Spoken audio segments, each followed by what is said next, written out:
everyone. I'm Rev Karla, and welcome to Spirituality Matters, a podcast that focuses on the intersection of spirituality and humanity. So let's settle in and find that sacred space between here where I am and there where you are, and let us be reminded that the holy transcends our physical bodies, and our time together is just as sacred and meaningful as if we were sitting beside one another.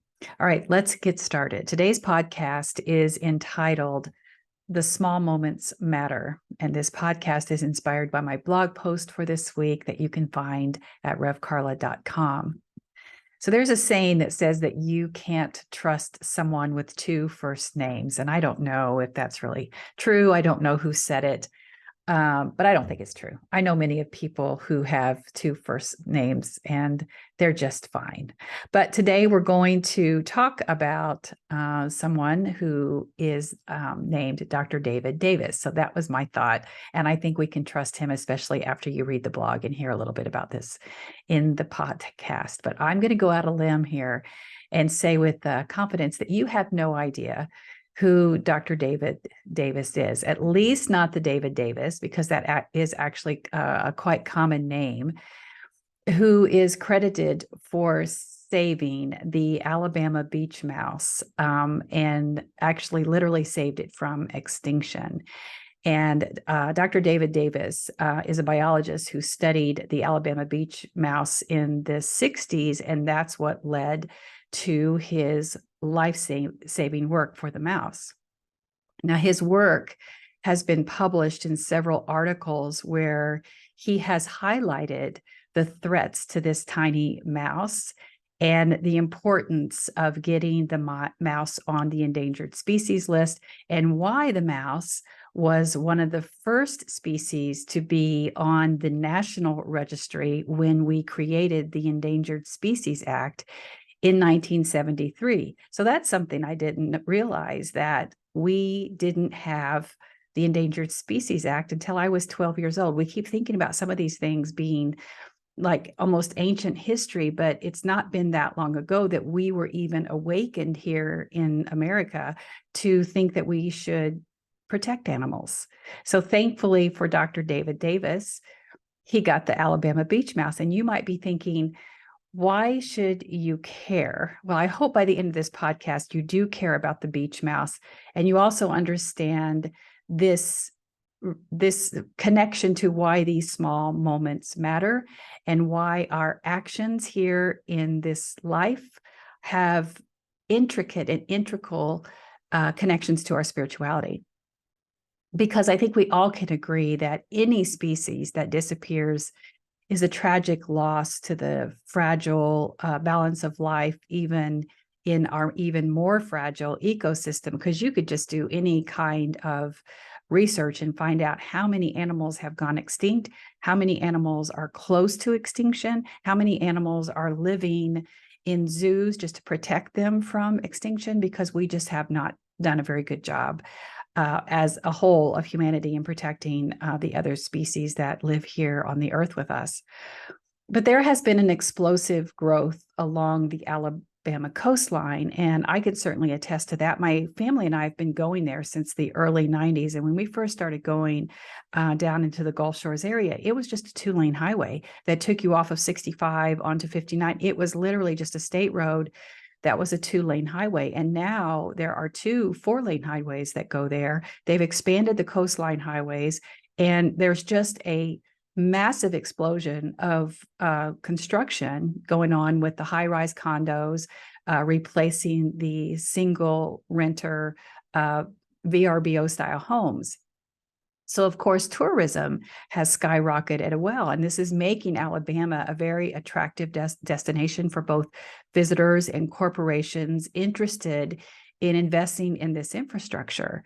But as you can imagine, this kind of explosion of growth has had a negative impact on the environment, and especially the Alabama beach mouse, whose population has significantly declined due to habitat loss and threat to their existence brought on by this increase of human activity. As a matter of fact, during Hurricane Ivan, the DNR, Alabama DNR, went out to trap several of the mice because they thought that with what was expected with that storm surge, that the entire population of beach mice along the Alabama coastline and into the Florida panhandle was going to be eradicated.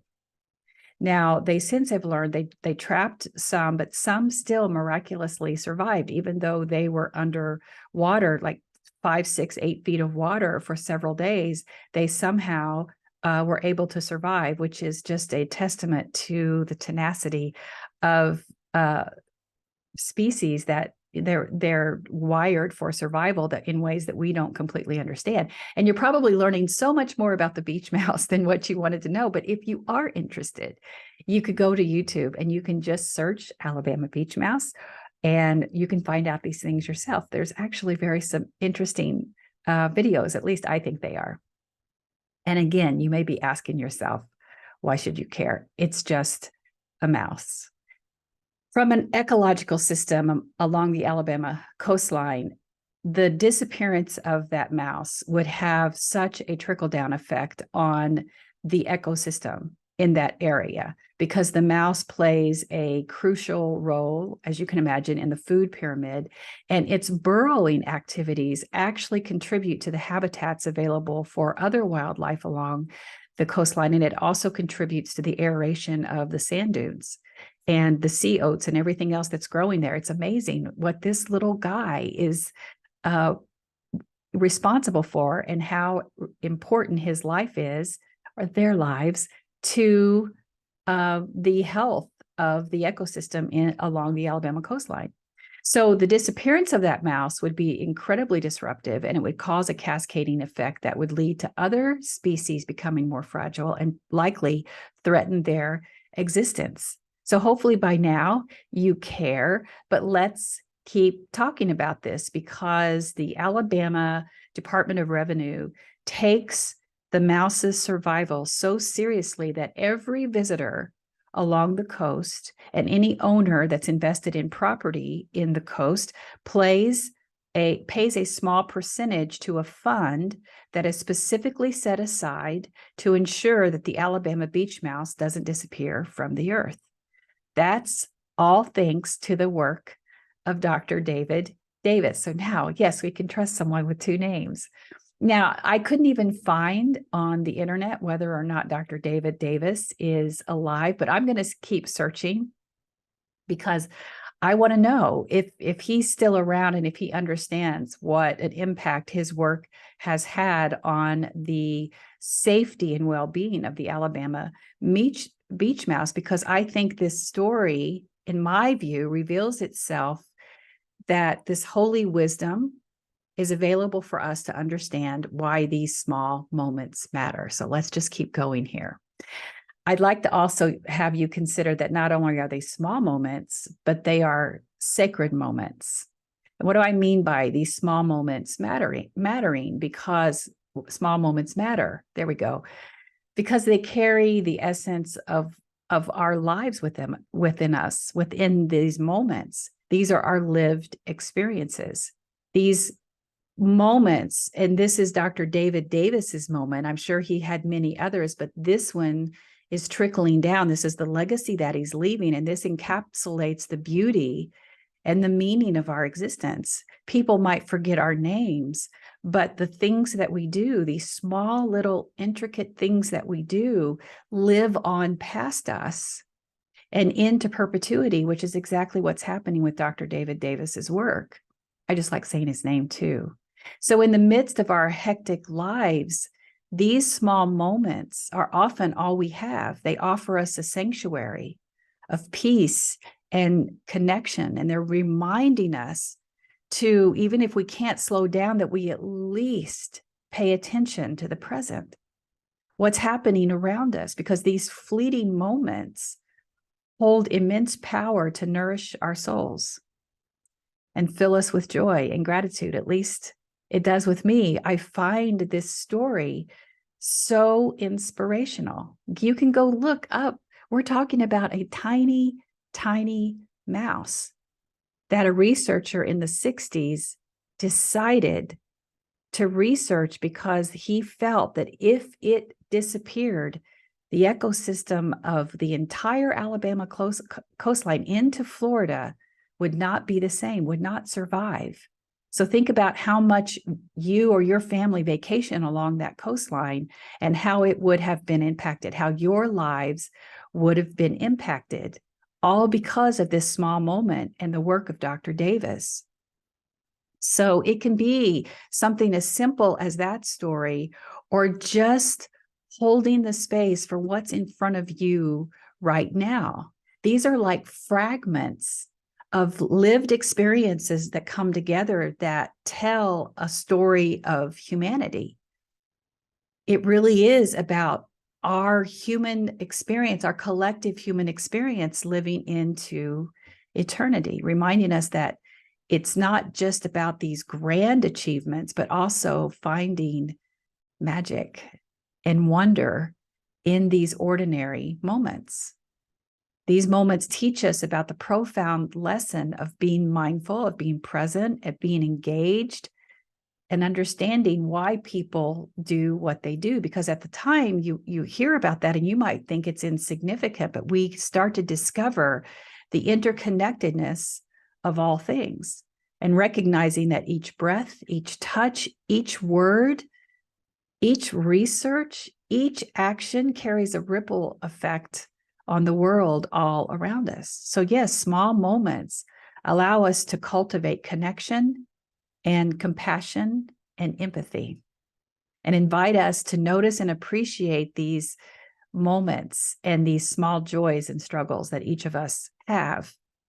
So for me, the first time I became aware, this has been years ago, this story has been sitting with me for a really long time, because my husband and I have been so fortunate to actually own property. We fell so in love with the area in Gulf Shores and Orange Beach and Fort Morgan that we purchased property there, and we've had it in the family for years. But that was when, so we're talking the early 2000s is when we purchased, and we had been going there for 10, 15 years.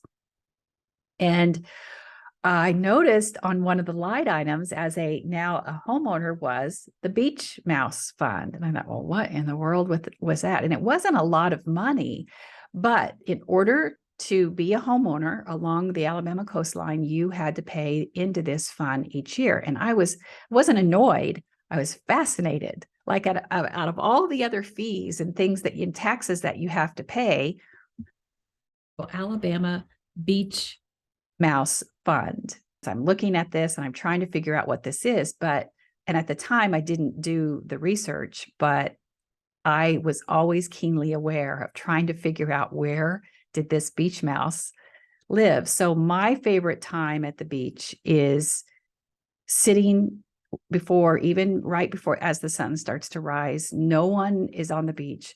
Everything is really quiet. And that is my restoration time. That's my time. I call that time between me and God and the sacred and the beach mouse. And I remember I'd always look down across the dunes trying to find any movement, and I began to see them. They're tiny, but I began to see them out there and realize that they very much are alive.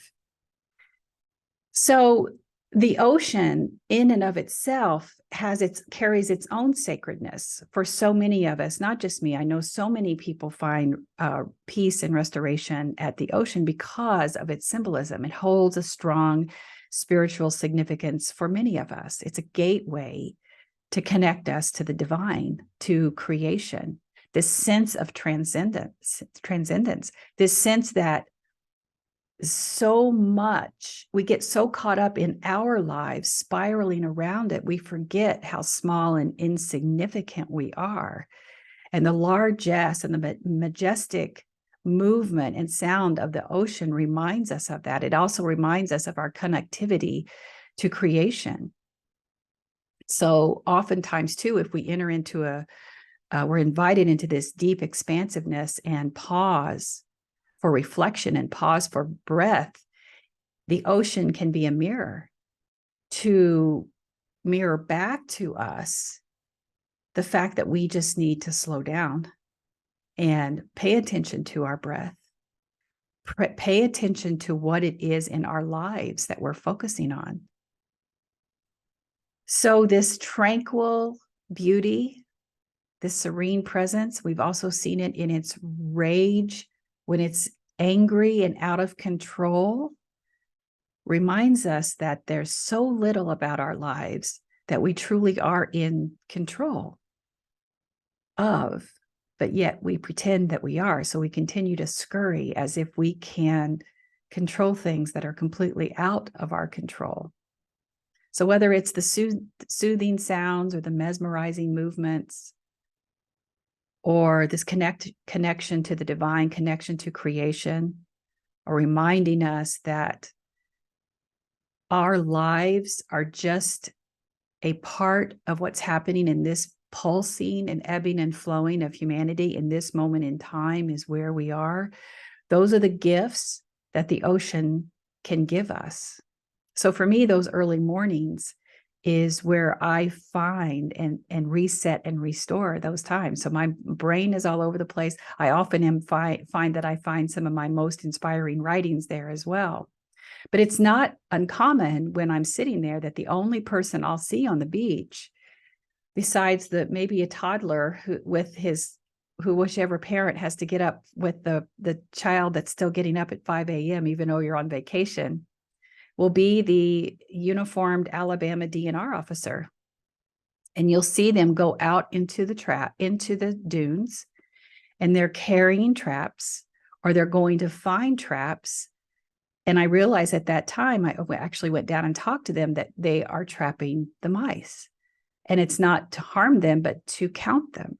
So often they are going out they take this work so seriously that they're going out and they're trapping them, they're marking them, and so that they can see how healthy is the population. So how much are they being impacted by this movement of progressive construction and everything that's happening along the coastline, and how are they being impacted? See my dog moving back there. Do you see his legs up in the air? How cute is that? I've even seen them pull up one of the traps only to let a snake out. Now, I knew there were sometimes you would see snakes along the boardwalk, but I had no idea there were snakes in the dunes. Probably somebody right now is saying, yeah, well, you just weren't paying attention. There's always been snakes in the dunes, but I'll be careful when I'm walking out there. But more importantly, what that also tells me is how important this work is, because the mouse is not only important to that part of the ecosystem when it comes to what it does for the dunes and aeration of the root systems, but there's the snake. The predatory prey cycle of life is alive and thriving along those beach lines, just like Dr. Davis had envisioned back in the 60s. But it all remains fragile because human life keeps bumping up against this delicate balance. And as long as we don't mess around with the Endangered Species Act, then the Alabama beach mouse should be okay. But we also know that that's not necessarily what is our priority here, especially here in America, where you just hear environmental groups and indigenous natives and Native Americans are very much still seething over President Biden's decision to go forward with the Willow Project. And if you don't know what that is, this is an oil and gas development initiative that's happening in the North Sea, where they're going to extract hydrocarbon reserves from the regions that will use advanced drilling, and people are afraid of what's going to happen. And we'll talk about that in just a little bit. So there's always ongoing discussions and debates about what will happen with the Endangered Species Act, or ESA, because so many people want to minimize its influence on production and industry. So you have industry and business interests who want to mitigate what kind of influence the ESA has because they feel like it's too restrictive on land and resource use. You have property rights advocates who are saying that people have the right to use their property however they want. But you also have conservative politicians and think tanks who are saying, oh, let's just get rid of that because we don't need the government interceding on our behalf. We'll take care of the land as we should. Well, if we would, then we would not have the Alabama beach mouse and other things that have already gone extinct in America. So we all know that that's not right. This is about worshiping the almighty dollar and making sure that that is first and foremost, and the environment and nature be damned. We know. So we should care, right? We should care. At least that's if we are trying to integrate our spirituality with our humanity, we absolutely should care. But with the Willow Project, this is an aggressive drilling project that will put up about 150 new wells and pipelines. And people are afraid that this will threaten the Arctic's fragile ecosystem because it'll only take one disaster like we had in the Gulf of Mexico, and that could wipe out vast populations of wildlife and pollute the waters that have never been touched by human hands, but make that area completely uninhabitable. So maybe Alaska needs a Dr. Davis to come in and help with that. But metaphorically and symbolically, there's 1,000 miles away between Alaska and Alabama, but they're still fighting the same issues because you have voices of environmentalists and indigenous people saying that we need to do a certain thing to protect the land and to protect nature and protect the wildlife.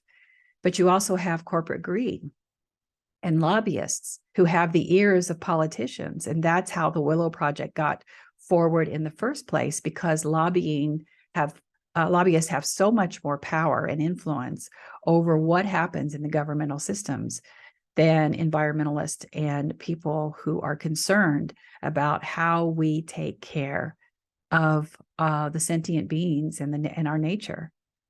So that's kind of how we roll. In America, we live recklessly and then we apologize later and pretend like we care and put Band-Aids on the things and say, now we care, and pat people on the back for doing it.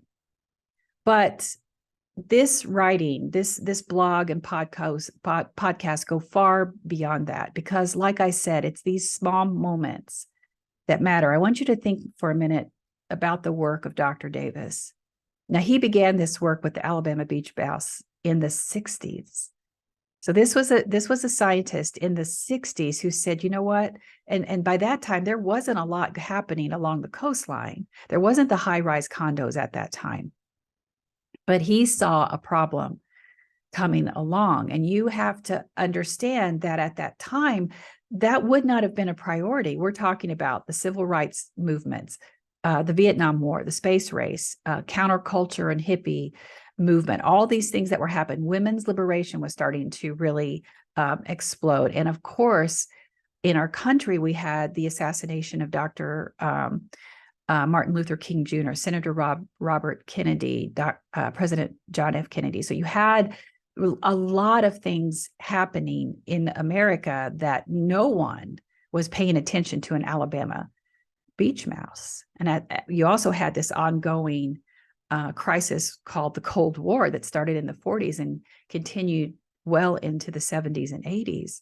But his work then went on into the 70s. He continued this work into 70s. And again, we were in a time where you had the Watergate scandal and you had President Nixon resigning and all the tumultuous time that came with that. You had the end of the Vietnam War. You had the energy crisis. Again, another wave of women's rights movement with the passage of Roe v. Wade at the time.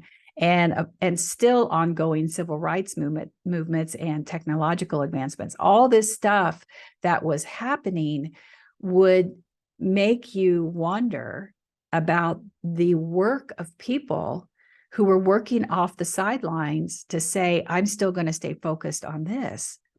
This is a testament to say, look, I have no idea what Dr. Davis believed or what his values were and whether or not he was an advocate. I'm not here to judge any of that, but I'm saying that there are things that each one of us can do to elevate the human condition, to leave this world a better place than we found it, and that our work matters.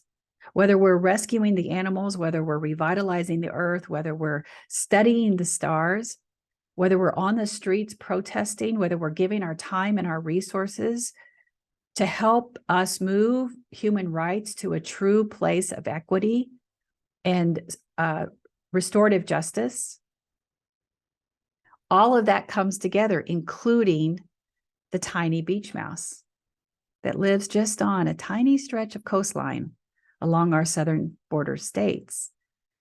So this is the time for you to ask this question: what of you? How do you tend your gardens?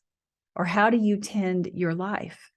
How do you offer kindness to someone in your life? How do you show up in these small moments? Now, I'm not saying that this is work that has to take years, because these small moments can be just a cup of coffee to a lonely neighbor, but they add up over time. They become a wave of human consciousness, awakening each day to do what they can from their little spot in the world. That's for each of us. I think of Dr. Davis in his little spot and how one day he became aware that he may outlive a mouse that had been here for thousands of years, and he chose to do what he could.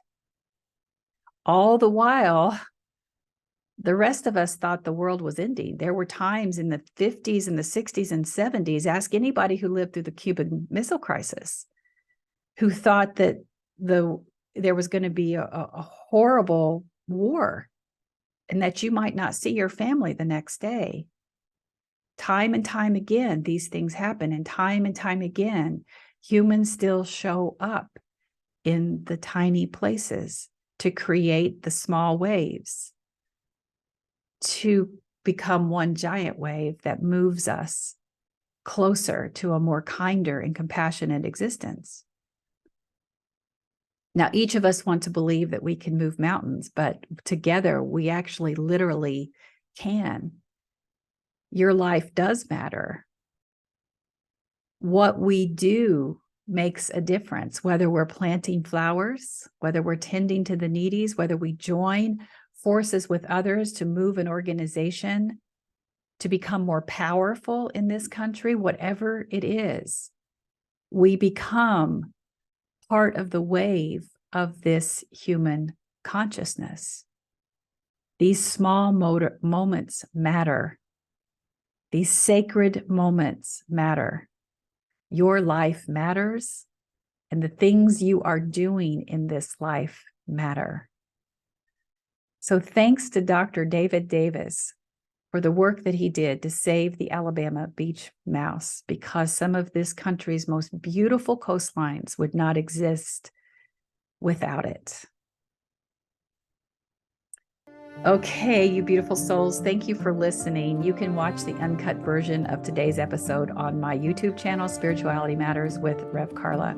You can also connect with me on Facebook, Instagram, and TikTok, and my website at revkarla.com, where you can find information about my upcoming live teachings and my courses and Sundays with Rev Karla coming soon.